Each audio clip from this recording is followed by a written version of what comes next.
একদিকে তারেক রহমান জাতীয় সংসদের দক্ষিণ প্লাজার খোলা আকাশের নিচে প্রধানমন্ত্রীত্বের শপথ নিচ্ছেন, অন্যদিকে খুলে যাচ্ছে গত 18 মাস ধরে বন্ধ হয়ে যাওয়া আওয়ামী লীগের অফিস। ঝুলছে শেখ মুজিব এবং শেখ হাসিনার ছবি, উঠছে জাতীয় পতাকা, সাথে সেই স্লোগান জয় বাংলা।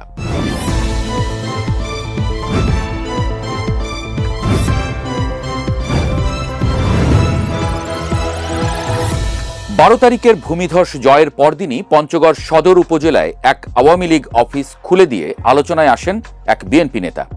তারপরই যেন সারা দেশে জোয়ার লাগে। সংবাদ মাধ্যম খুললেই নজরে আসছে খুলে ফেলা হলো আওয়ামী লীগ অফিসের তালা। একটি দুটি নয়, এই কদিনে অসংখ্য আওয়ামী লীগের অফিস খুলে দেওয়া হয়েছে। যেন এমন দিনের অপেক্ষাতেই ছিল আওয়ামী লীগের নেতাকর্মীরা। তারেক রহমান আসবেন, জিতবেন, তারপর খুলে দেবেন বন্ধ দরজা। প্রশ্ন উঠেছে, বিএনপির এই বিপুল জয়ের পর কোন সাহসে এমন করছে আওয়ামী লীগ?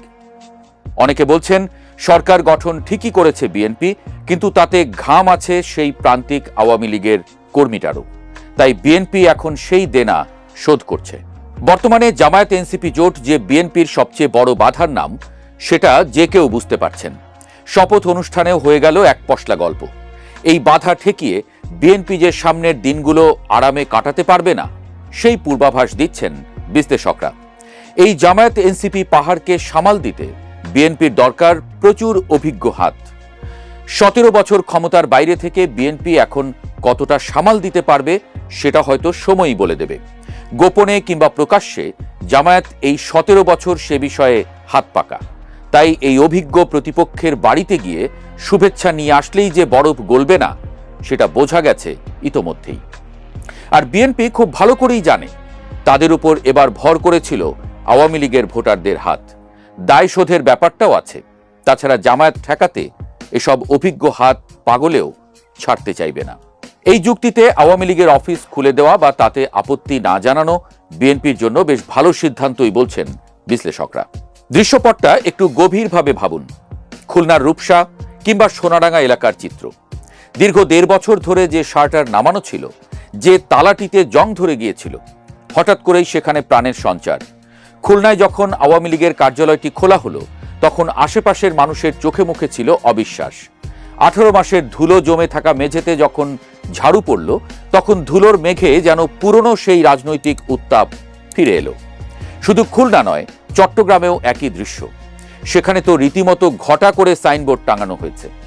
এতদিন যেসব সাইনবোর্ড লোকচক্ষুর আড়ালে ছিল কিংবা ক্ষোভের আগুনে পুড়ে গিয়েছিল, সেখানে চকচকে নতুন প্যানোফ্লেক্স। চট্টগ্রামের বেশ কয়েকটি থানা এলাকায় স্থানীয় আওয়ামী লীগ নেতারা জড়ো হয়েছেন। তবে চমকপ্রদ তথ্য হলো, এই জড়ো হওয়ার পেছনে কোথাও কোথাও স্থানীয় বিএনপি নেতাদের পরোক্ষ ইন্ধন বা মৌন সম্মতি কাজ করেছে। রাজনীতিতে শেষ কথা বলে কিছু নেই, সেটা এই দৃশ্যগুলোই আরেকবার প্রমাণ করে। তবে সব জায়গায় চিত্রনাট্য কিন্তু এক নয়। দেশের উত্তরাঞ্চল এবং ঢাকার আশেপাশের কিছু জেলায় ঘটেছে উল্টো ঘটনা। যখনই আওয়ামী লীগের কর্মীরা অফিসের তালা খোলার চেষ্টা করেছেন, তখনই স্থানীয় জনতা বা বিক্ষুব্ধ ছাত্ররা তেড়ে এসেছে। কিছু জায়গায় ধাওয়া পাল্টা ধাওয়ার ঘটনাও ঘটেছে। 21 টিভি এবং বিভিন্ন সংবাদ মাধ্যমের ফুটেজে দেখা গেছে 3টি জেলায় প্রবল প্রতিরোধের মুখে পিছু হটতে বাধ্য হয়েছে আওয়ামী লীগ। সাধারণ মানুষ স্লোগান দিয়েছে, খুনিদের আস্তানা এই বাংলায় হবে না। কিন্তু কৌতূহল জাগানিয়া বিষয় হলো, যেখানে যেখানে বিএনপি শক্তিশালী বা বিএনপির স্থানীয় নেতৃত্ব শক্ত অবস্থানে, সেখানেই আওয়ামী লীগ অফিস খুলতে পেরেছে নির্বিঘ্নে। আর যেখানে এখনো ছাত্র জনতার প্রভাব বেশি, সেখানে তালা খুলতে গিয়েও ফিরে আসতে হয়েছে।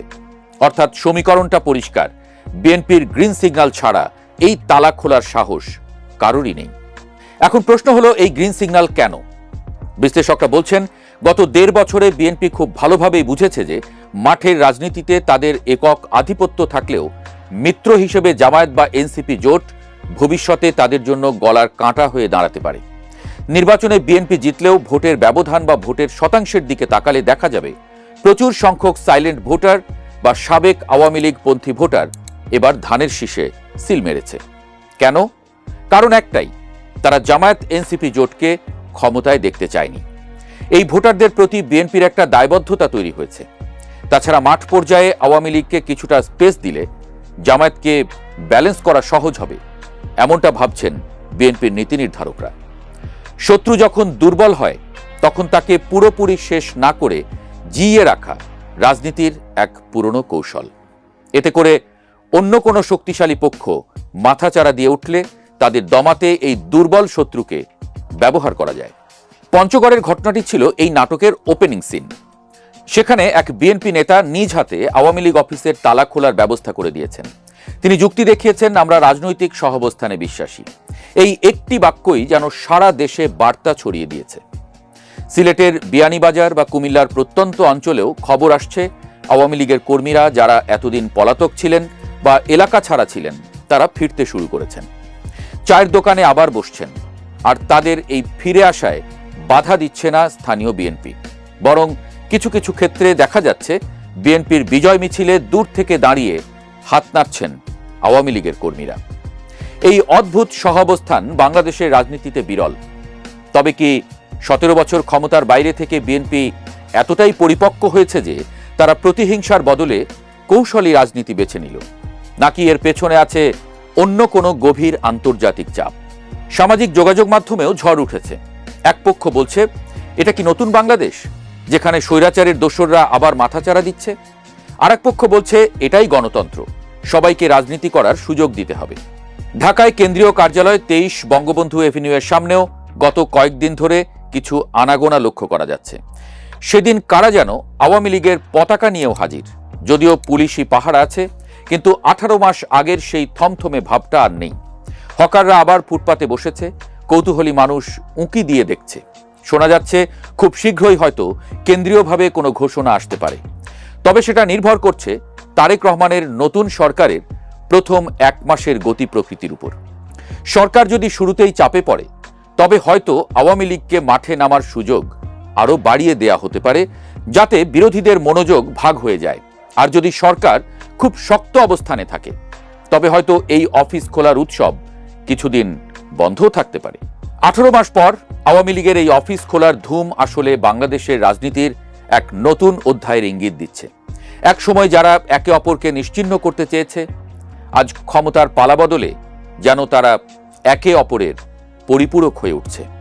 যে বিএনপি কর্মীটি একসময় আওয়ামী লীগের হাতে মার খেয়েছিল, আজ সেই কর্মীটি হয়তো ভাবছে, থাক ওরা আসুক, জামায়াতকে ঠেকাতে ওদেরও দরকার আছে। এই মনস্তাত্ত্বিক পরিবর্তনই 2026 সালের নির্বাচনের পরবর্তী সবচেয়ে বড় চমক। রাজনীতিতে শেষ বলে কিছু নেই, আর বন্ধু বা শত্রু উভয়ই সময়ের প্রয়োজনে বদলে যায়। আপাতত তালা খুলেছে, ধুলো ঝেড়েছে, কিন্তু কাল কি হবে সেটা জানতে আমাদেরকে অপেক্ষা করতে হবে।